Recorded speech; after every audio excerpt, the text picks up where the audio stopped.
Hello, everyone. My name is Alireza Darbehani. I'm a machine learning engineer at WSP. I'm also the ACE stream owner of ML Engineering and MLOps stream. Before I introduce our great speaker today, I would like to make some announcements. If you are new to the ACE events, feel free to go to our website, ai.science, and sign up so you would hear more about this type of events. Also, you can join our great Slack channel. So today I also have two announcements for two of our events. One event is happening on July 21st. It's called COVID and Racial Inequity, which is part of the AR for Social Good stream. Also, we have a really great workshop called AI from Concept to MVP, which has started this Monday, but you still also have time to sign up for that workshop. Now let's introduce our speaker. Today we have Mahdi Biparva. Mahdi has a PhD in computer science from York University. His main research is focused on visual attention modeling in deep learning for different vision tasks such as object detection and segmentation. So without further ado, Mahdi, please take us away. Hello, Alireza. It's my pleasure to be here and giving the presentation to the audience. Hopefully, we're going to have a nice evening and a fruitful set of fruitful discussions on this wonderful paper. So the paper that I'm going to talk about is Video Action Transfer Network by Rohit Girdhar and a number of other people from Carnegie Mellon University, DeepMind, and University of Oxford. So the outline of my presentation is going to begin with the problems and motivations behind the work, and then I'm going to give you a little bit of background on the topic, and we get to a number of related work and previous and baselines for this particular problem, and then we will get into the proposal of this paper, which is action transfer networks, and then gradually into the implementation details, and finally we will explore the qualitative and quantitative results, and then conclude the paper. So the problem of getting tremendous amount of data in the internet has been kind of grabbing the community's attention, and researchers have tried to keep up with the pace of data generation and data getting into the internet as much as possible. For instance, we have around approximately 300 hours of video getting uploaded every minute onto YouTube, which is a huge amount of data, and obviously we need AI tools and approaches that could deal with this amount of data for different purpose of interest. The fact that visual data is spatial and temporal is kind of unique. Not only spatial processing is enough, but also augmentation with temporal dimension is needed. Human actions are not only spatial temporal, but also context dependent. So the fact that we have always multiple agents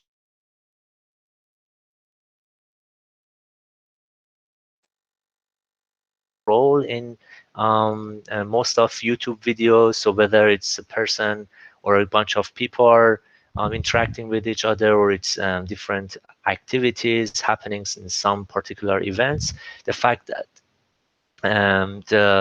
the kind of approaches that we use be able to deal with these interactions is very critical. And for instance, we can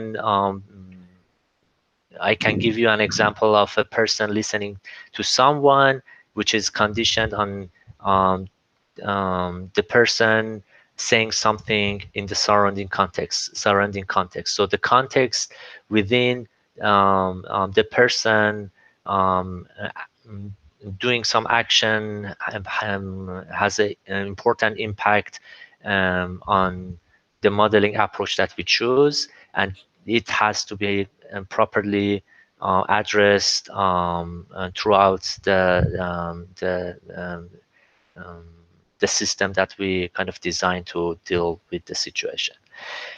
Self-attention kind of builds this contextual support to model the interaction. So we have seen from different domains and tasks that recently in the last years of self-attention approaches such as transformers have been successful and we've seen that they kind of taken over the previous approaches using recurrent networks, and it has been quite considerable number of attempts in vision community to be able to explore this powerful machinery to see if it could be also relatively helpful or not. This paper is particularly pushing the limits of using transformers in computer vision problems, and they kind of shed light on different aspects of the problem and um, provide evidence in the support of the usefulness of the approach. So let me give you a little bit of background on the visual recognition problems. So we kind of the visual recognition is a broad covers a broad spectrum of different tasks. The one that is very familiar to us is object classification, that we have some particular input image, and the task of the model is to be able to predict the label of the object in the scene. This has been pretty much the first domain that computer vision using deep learning has been successful. A more complex and compound task is object detection and segmentation. This is more demanding and requires a more precise modeling strategy. So here we see that we have a field and a bunch of kids playing soccer, and the goal is to be able to predict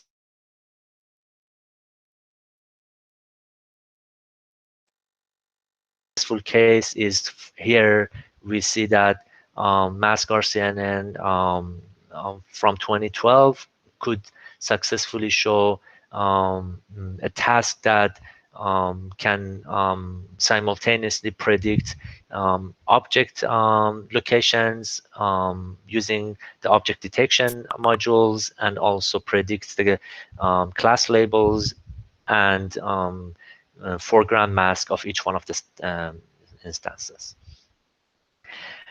Moving from the spatial domain to the spatiotemporal domain, the domain that we have the spatial structure and also the temporal structure. So it's a three-dimensional space, and the visual features are happening in this three-dimension domain. So the question is, can we easily shift the modeling approaches, take the modeling approaches from the spatial domain into this higher dimension domain and then be successful as good or not? So again, the basic building block task in a spatial domain is action recognition. So we have trimmed video clips, and the goal is to be able to predict the label of one atomic action in that clip. So we have quite a large spectrum of approaches ranging from 2D convolutional networks all the way to 3D convolutional networks, and the bio-inspired approach of two-stream networks. So here we see one of the dominant approaches, successful work of the two-stream approach from 2016. And as you can see, we have in this model two streams. One model represent the appearance information, and the other the motion information in two separate streams, and they have inter stream connectivities and some residual connectivities, but the task is still a classification problem, and we just need to predict the label of the action. And here we have a more demanding task, which is action detection, but only in the temporal domain. So let's say we have a sequence of frames. The goal is to be able to localize the region, the segment in the time domain that one particular action occurs. And here we have one of the dominant approaches that uses the region or temporal proposal network coming from the faster RCNN family of approaches, and then some classifier that benefits from some segment of interest pooling type of computation. But the more demanding one probably is this spatiotemporal action detection. The fact that you need to be not only able to detect the region in the spatial domain of one particular object, but also be able to track it within the time domain and properly labeling the action that occurs within this time frame. So moving from this set of tasks that we have, we get to something that is going around at the core of this paper, which is the idea of repurposing self-attention that has been proposed in recent years. So the idea of self-attention, which is parametric in this set of groups of in this group of work approaches, and is also bottom-up, has been evolved in the past few years and has been emerged in a different promising papers. For instance, we have particular cell in LSTM that replicates the idea of self-attention. We have the successful application of self-attention, in the transformers, and we have different types of attention within networks. For instance, we have this dual attention, or this one that is applied for adversarial networks. And then we have these non-local networks, and that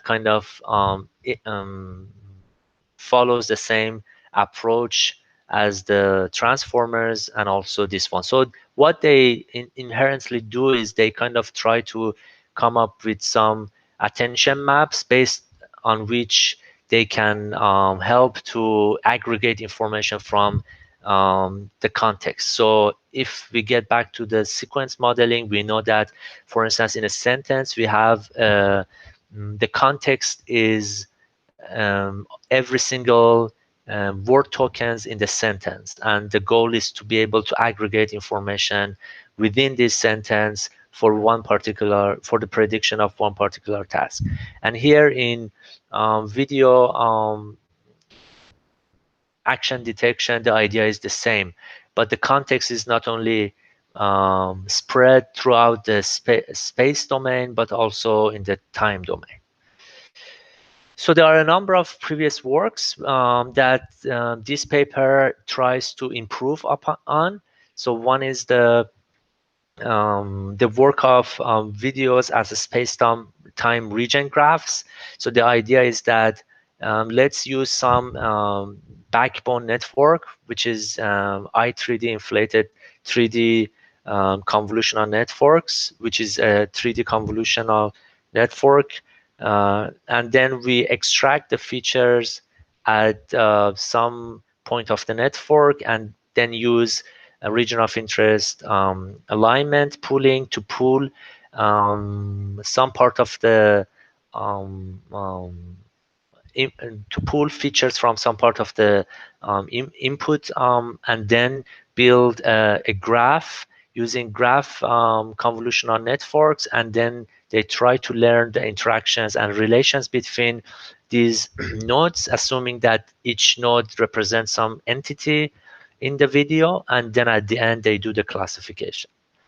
The other work that I just mentioned is non-local neural networks. These are realized as an attempt to learn the relation between important regions of the video within the spatial temporal domain. So as you can see here, if I can zoom, you can see that, for instance, here, the attempt is to be able to measure the relation of the hand, for instance, of this player in the time domain and also in the space domain.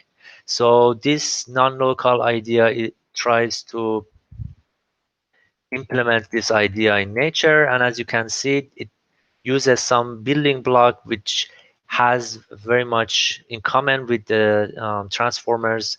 As we can see, we have some form of attention maps and softmax attention maps, and then we have some form of aggregation into some output tensor for the subsequent layers. And the last one is this work of actor-centric relation networks. We see that the idea is quite straightforward. So it's from 2018. We have some actor proposal network. As we can see, the regions are proposed, the features are extracted, and we have some feature extractor, and that is basically some feature embedding at the top of some particular backbone network, and they kind of generate a grid of features, and then there is a relation network and that model the correlation between the actor in the grid, in the context grid, and then we see that the action class is predicted, and they could visualize also some relation heat map. So as you can see, all of these previous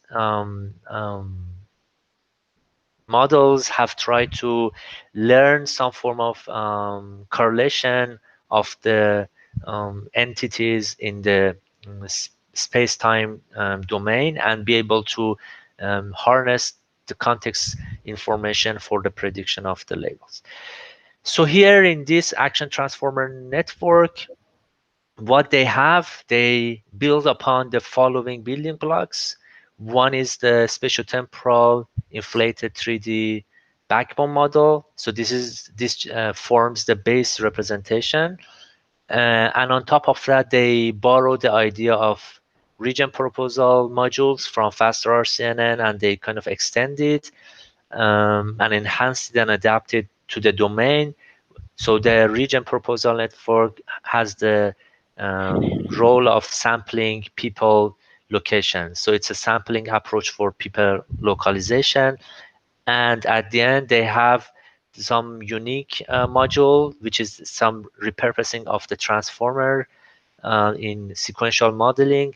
This is called transformer head. The idea is to infer relations with respect to the context. So if you remember any particular person actor, in order to be able to predict the action of the person, we need to be able to formulate the relation within the context. So the context is modeling the context is one of the objectives of this work.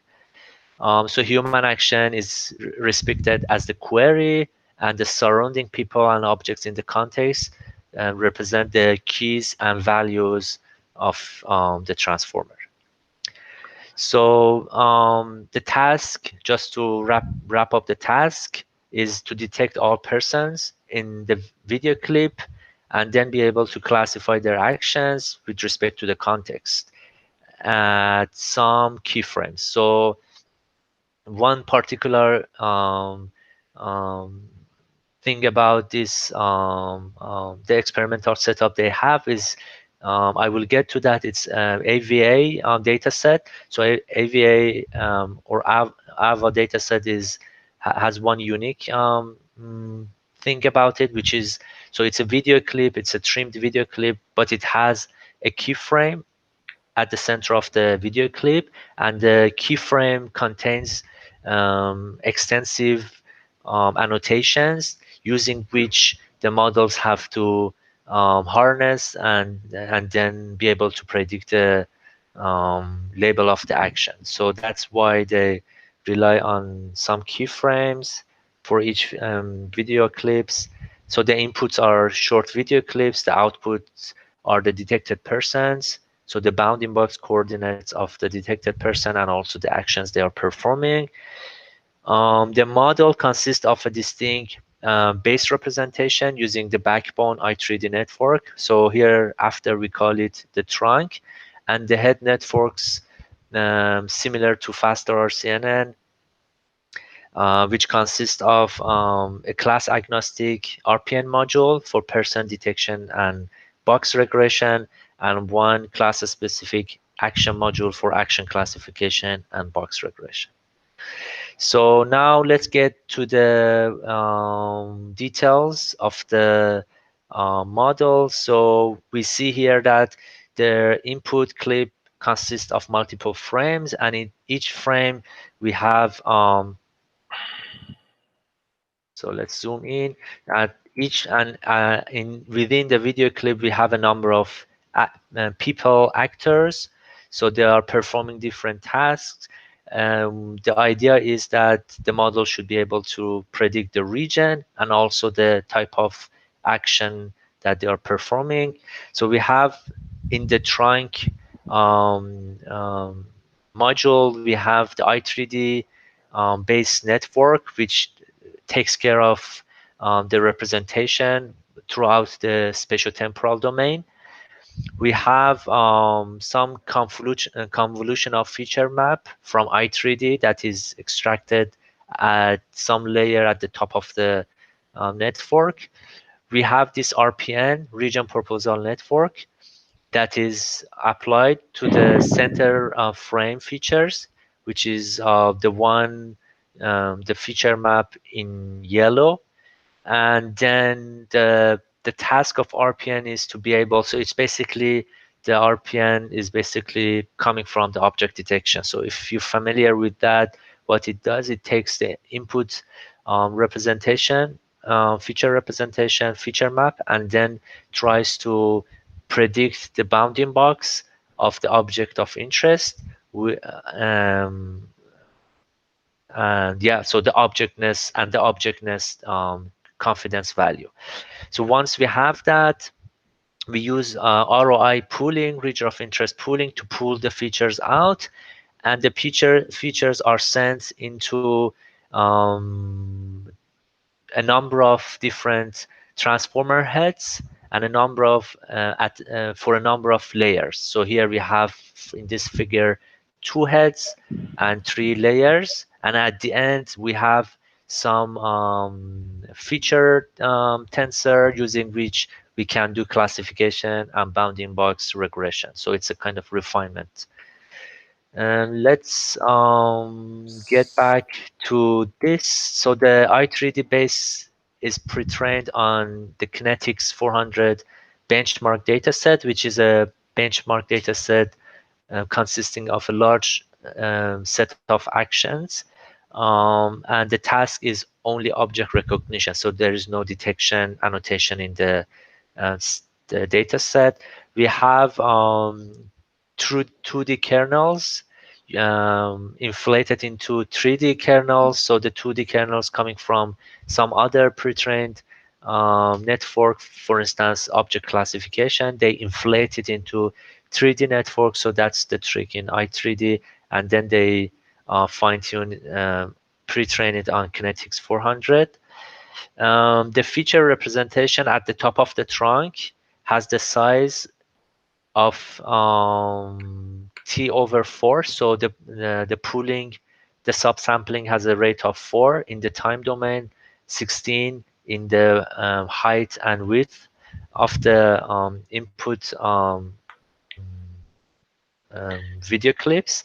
And the number of person regions extracted by RPN is set to 300. They experiment with another values like 64, and they show that 300 kind of give the best performance. So, Mahdi, we have a couple of questions from our audience. So, can you explain the ROI region of interest pooling a little bit? Also, someone mentioned that is that 3D convolution or 2D? So i3D is a 3D convolution, but the fact that it's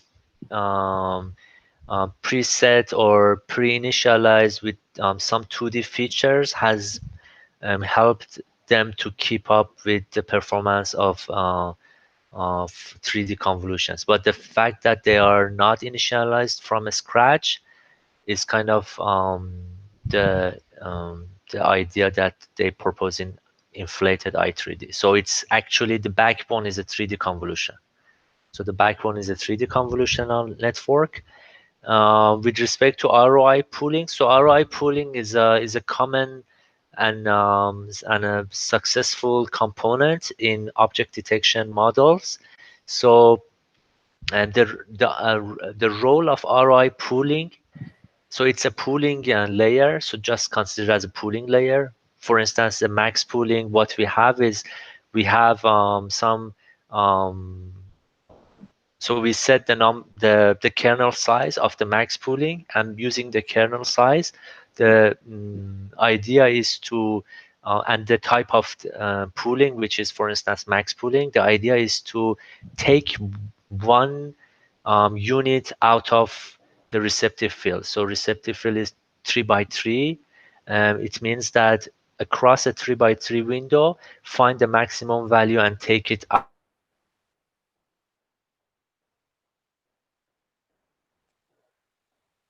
It's that it takes the coordinates, so you can just consider it as a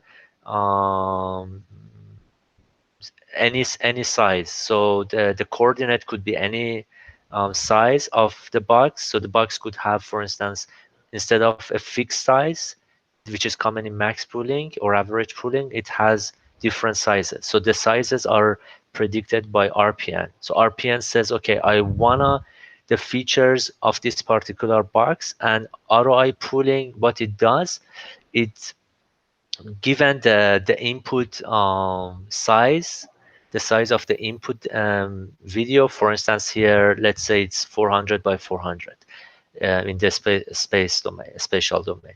So what it does, it says, given the input size of the input size and the region size, it goes and extrapolate and interpolate whatever is required across the feature map and take the relevant the feature of the relevant region out. So for instance, if we say across a 400 or 400 dimension, I want a box at 200 and 100, and the size is 50 pixel, for instance. So what it does, given this size, it goes and calculates the and kind of calculate the size within the feature map resolution, and then determines if, for instance, the feature map is 20 by 20, it can figure out the region and the size of the box in the feature embedding space, and then pull it out for you. So I pull it out, and then you can feed it into the subsequent layers. So here, as you can see, the size has been, so here I said that the size has been reduced by a factor of 4 in the time and 16 in the width and height. So if once the RPN says I want a person at this particular location, it uh, is not directly transferred to this the size of the feature map at the top. So it has to calculate that and then take the features out and then send it to the next layers. Makes sense. Yeah. So let's get back to what we were talking about. So okay, so now the question is, what is each one of these orange blocks? So each one of these orange blocks, as you can see, has been illustrated in this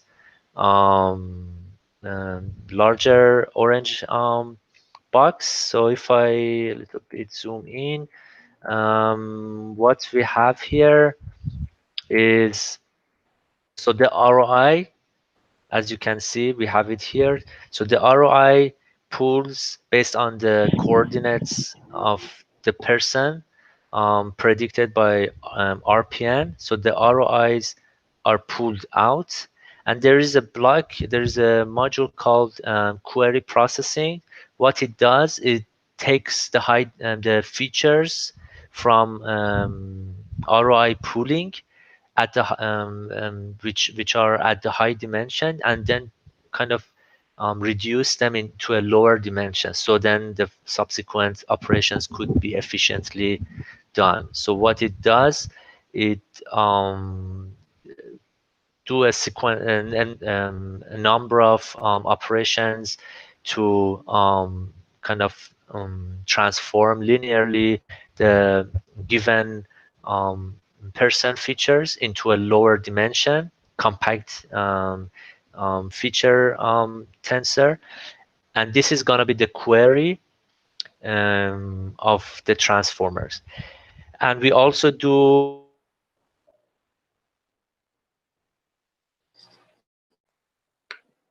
so these are just simply linear transformation.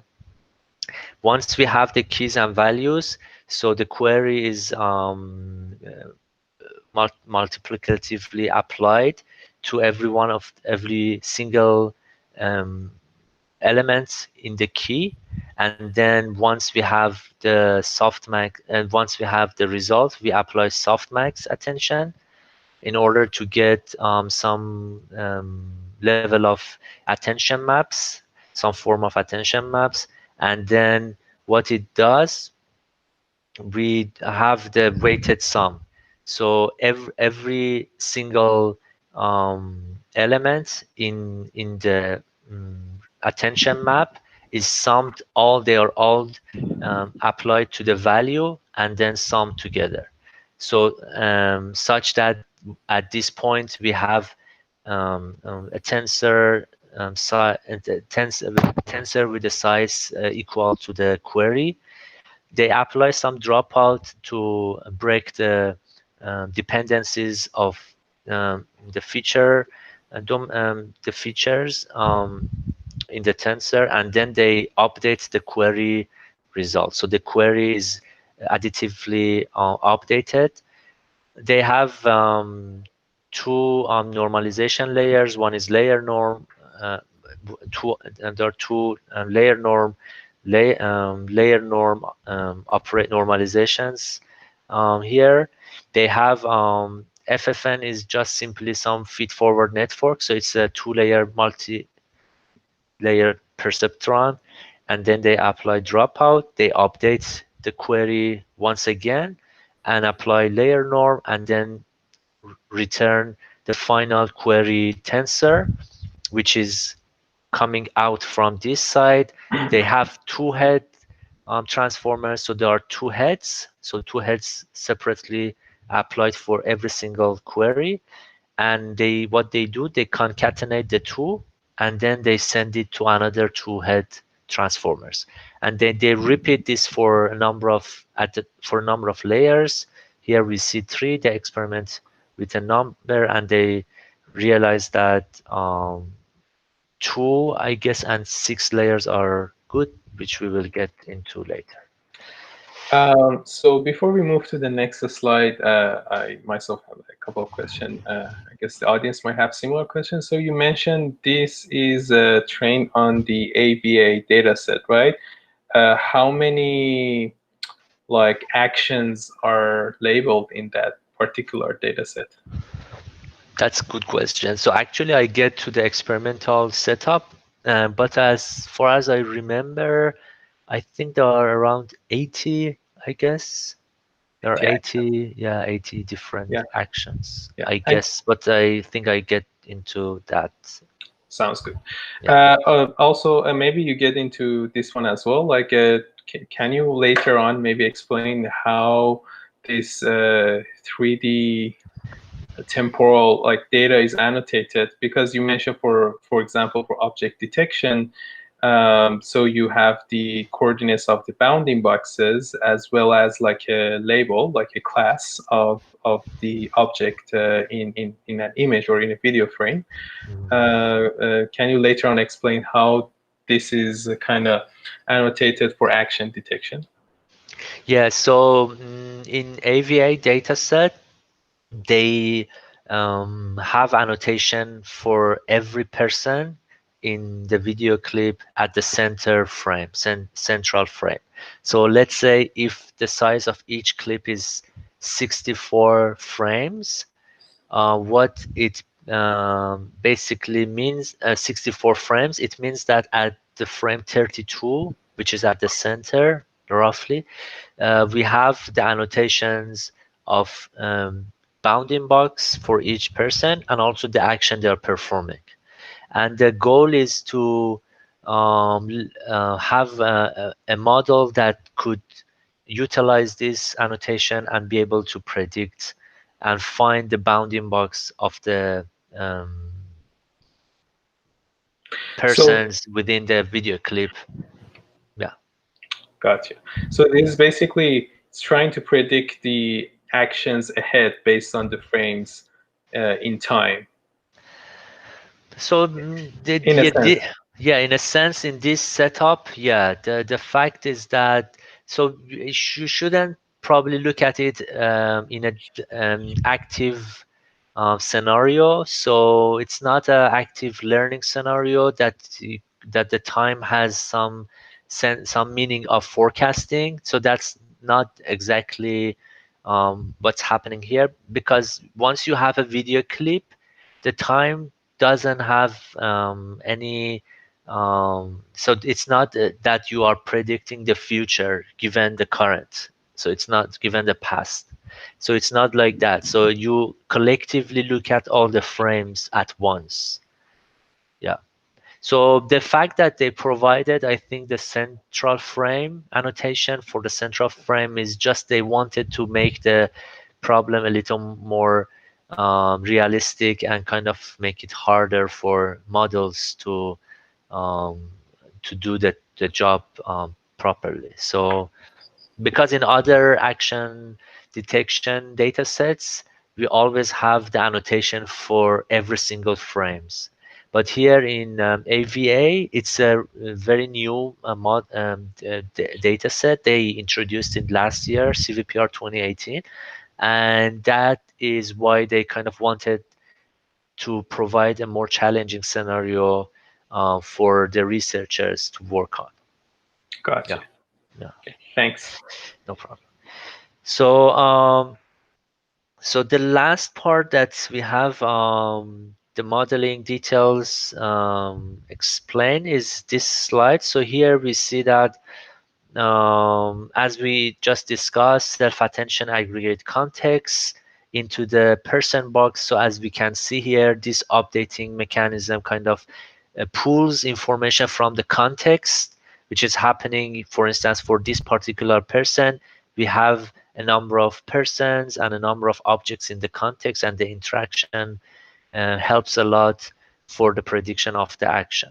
And so this self-attention mechanism kind of implements this idea and kind of helps us to improve the performance. As you can see, we have multi-head attention module here. So this is just a formulation that the query, the Q is the query, R is probably indexing the head, I guess, or the layer. And then we have some keys that are kind of multiplied into the query. It's normalized by the square root of the dimension of the query and key and values, which is 128. And then we have this AR, which is the aggregation of the attention softmax attention map with the values at all different x and y and t positions, and the query is updated twice. So as we can see, it's updated once here and once after the layer norm and the MLP layers. And this is just expressed mathematically in this part. So let's a little bit talk about the implementation details. So it's been implemented in TensorFlow using object detection API. The input resolution they choose is 64 by 400 by 400 for video clips. The transformer head augments the feature maps with the spatiotemporal location embedding. So one thing I didn't mention is kind of happening here.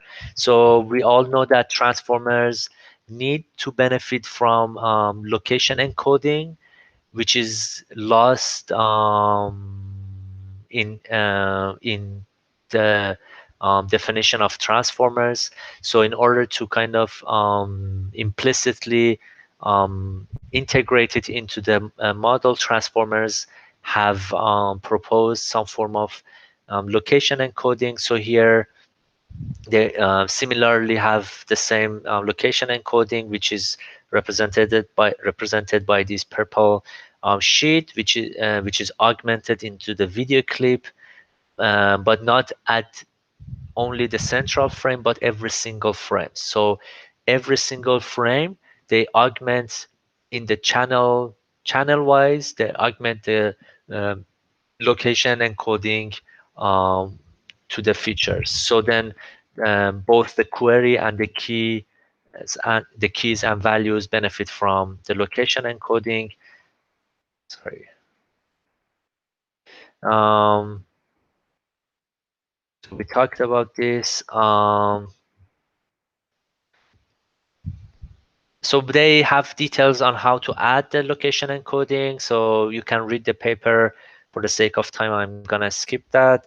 One thing is that they use separate logistic losses for each action class using sigmoid cross entropy. So the fact that they don't use softmax cross entropy is due to the fact that the AVA benchmark dataset has cases that people are doing multiple actions. So that's why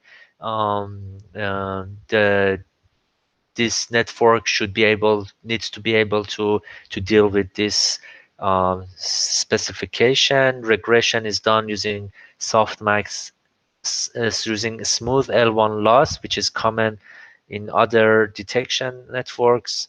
The size is 128. The dropout is zero 0.3. And they mentioned that data augmentation is essential and it's a necessary part of the framework, and they use random flipping and cropping.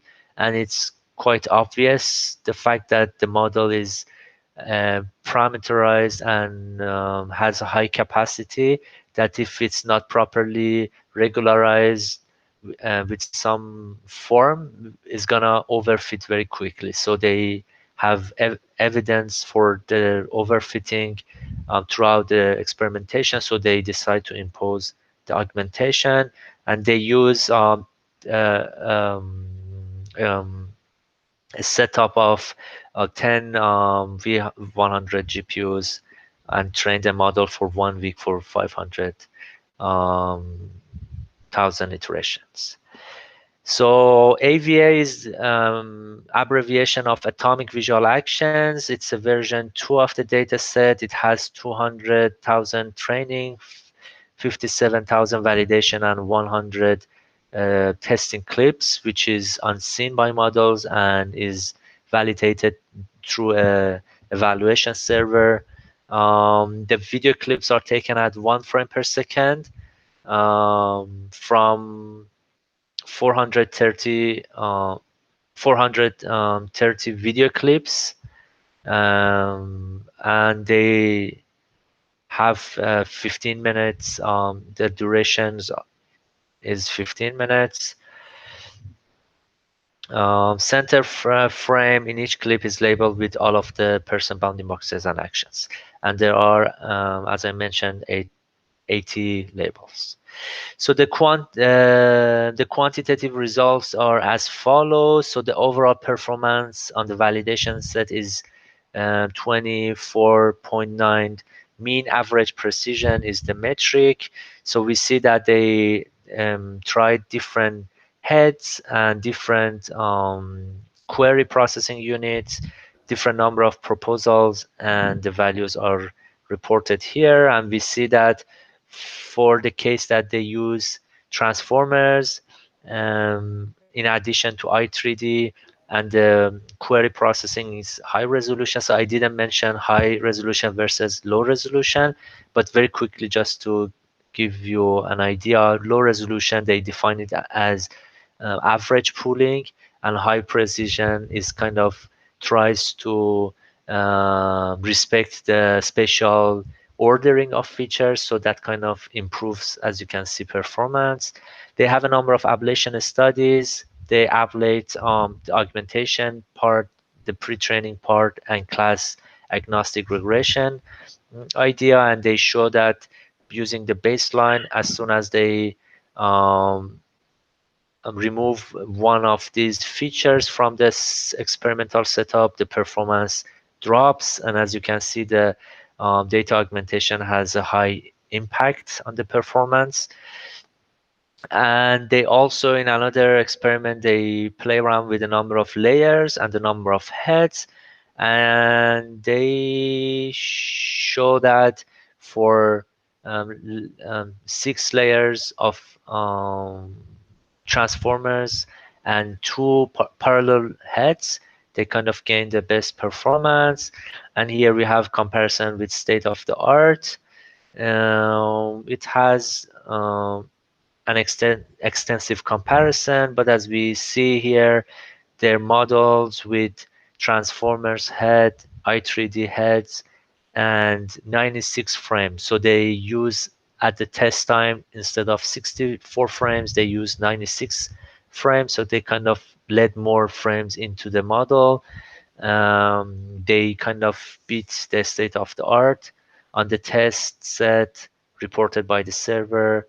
by quite significant margin. So the previous works was 21, but they could push it almost 25, which is still a low number. So it's not a reliable um, um, model yet. So there has to be a lot of improvement going on in the future. But one particular thing with comparison to other models is that it only uses RGB features, while the previous ones were benefiting from both RGB and optical flow. So they kind of state that if they use both, they could even push it to higher number. Would it be possible to very quickly explain the optical flow, or is it? So optical flow, actually, so optical flow basically means that, so in a simple um, simple words, if I want to explain it, so basically in videos, what we have is each frame, we have a sequence of frames, right? So at each time point we have a frame, and the next point we have another frame.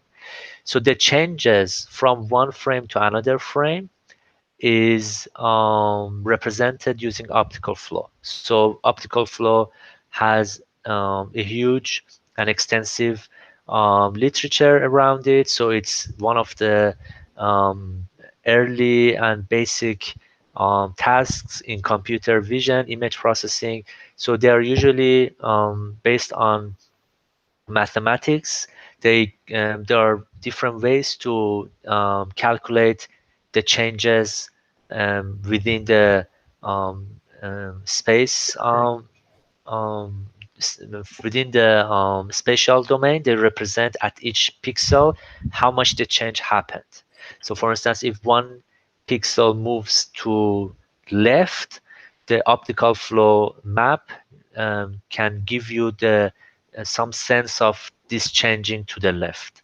And then, so it kind of encodes the motion. So the Right. optical flow basically encodes the motion. So it kind of signals the action recognition models for a better prediction. So that's the idea.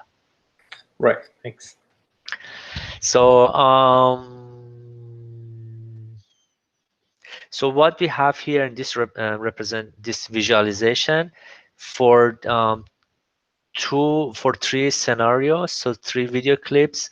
We have at some frame and at another frame, so two frames are illustrated here, and we have transformers A and transformers B. So in a setting of two heads at with four layers, we have totally six transformers, right? But here they just show two of them. So what it so what, and the way they do the visualization is by just reducing the 128 vectors to 3-dimension vectors. So then we can see them here. So what it is interesting about the visualization is that one of the heads, one of the transformer heads, represent the semantic level. So at the semantic level, we see that all these two people, these two persons, are encoded by the green, by the color green. So it means that the semantic of these two objects are the same, because the color coding is kind of showing that, right? So these two persons, the regions of these two persons are green, the regions here again are green. But on the other hand, the other head pays to a different level of abstraction. So pays attention to a different level of abstraction. So we see here that the color coding is such that the instance level is represented implicitly by this framework, that this one, the purple one, is a different instance, while the blue one is another instance. So this kind of distinguishes the capability of the network to be able to distinguish some concepts from each other, and also instances within concepts. So then it can easily aggregate information within the context into the final prediction. And this is, as you can see, consistent throughout the different frames. So at this frame and at this frame, the representation is consistent, which is very interesting, and it proves the implicit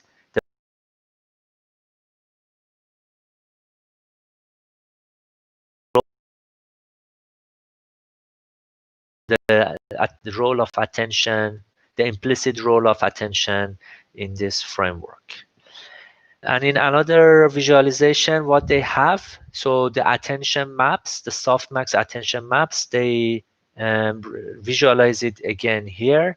So what we see is that for the last layer of the transformer module, they show that the model is able to deploy the attention to different parts of the video clips. So here we see that it could properly disperse attention to different regions, but it's collecting information from parts of persons doing some sort of interaction with each other in the video frames. Interesting that it's not only people but also objects. So we see that, for instance, the vacuum cleaner is picked here, the mugs picked here, so on and so forth. So and here we see that there are some successful cases. So here we have the successful cases. The category, for instance, here is fight. The category here is carry or hold. The category is watch. So it could, with high confidence, predict them. But here, the failed cases for the action of smoking, as we can see here, the smoking couldn't be successfully predicted. So this is one of the cases that are also analyzed in this graph. So as we see, so it's sorted by the number of samples for each category, and this is the prediction using i3D head or transformers head. And as we see, there are cases that, for instance, for the one that's called the touch action, for instance, despite a high number of training samples, the performance is low. For instance, for a smoke, the one that we just saw, we see it's high, but still the number is high, but the performance is low. And as you can see, we are by far away from an kind of ideal action detection model. So we have huge space to improve. And this one shows the performance so they show that the performance increases with bigger boxes. So as the box sizes increases, the performance kind of improves, which is obvious, and it's kind of um, um, happening in the object detection task, and also the number of boxes in the clip. So if there's one box in the clip, the performance is high, but as we have multiple persons in that video clip, kind of degrades and kind of goes down. So the conclusion of the talk is that we reviewed various spatial and spatiotemporal tasks in computer vision. I highlighted the importance of the surrounding context for recognition tasks and particularly action detection. We got into the details of action transformer network, and we saw how transformers and self-attention could be applied in such high-level vision task. We saw its capability to localize and classify human actions, the improvement. We reviewed the visualization that they have and kind of got some sense of understanding how these implicit self-attention mechanisms work, and we got into quantitative results and saw that the performance on the metrics are also um, improved. So thank you for listening, and hope you enjoyed and have a great time. So looking forward to questions. So yeah, we only have time for a couple of questions, and we have about the same number of questions. The first question is, so you mentioned they decided to do data augmentation. Is it more because they wanted to provide more data in their data set, or is it more of like they wanted to avoid overfitting?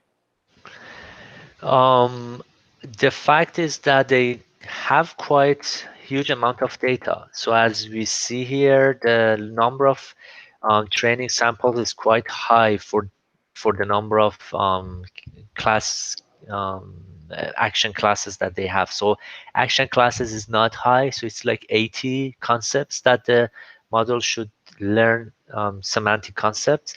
And the number of training samples is quite high. So as they mentioned, I would say that it's because of the overfitting. Oh, Since the model has high number of parameters, and it's a quite difficult task. So the fact that network could very quickly catch up with the training data and kind of fall behind um, a proper level of generalization. So that's usually the case that they augment the data to reduce the overfitting. gotcha. Also, the last question, somebody asked, can action recognition and human pose detection be learned jointly, like probably in a hybrid model? Yeah, actually, there are so many attempts, especially in the pre deep learning era in computer vision. People were trying to do action recognition based on pose estimation. So what they would do was to predict key points over human pose. So once they have the key points, they can track it within the time domain. And once they have the trajectories of human pose key points, they can just classify the action. So this is what was very common um, few years ago, but nowadays that we have this deep learning machinery, kind of it emerges implicitly within the neural network, the representation using neural networks. So neural networks have this capacity to implicitly encode for keyframes. So there are so many different visualization attempts to show that the network believes basically encode for this sort of key point locations, representations. But still, people are still using, on top of the neural network representation, they still try to explicitly enforce the key point prediction, and then using that, they kind of try to improve. But it hasn't shown any significant um, um, benefit over this implicit approach. Yeah. Gotcha, gotcha. Thank you very much. If you don't have any other thing to mention, I would like to thank you, Mahdi, for presenting this great paper. I actually learned a lot in computer vision, even Yeah. if I do some work at my workplace. This was definitely instructive. Also, for the audience, if you wanna learn more about our events, please go to the AI.science. You can sign up there and RSVP for our future events. And thank you for attending the talk. If there's nothing else, I would like to close the call since we have like 7 minutes over. All right, thank you.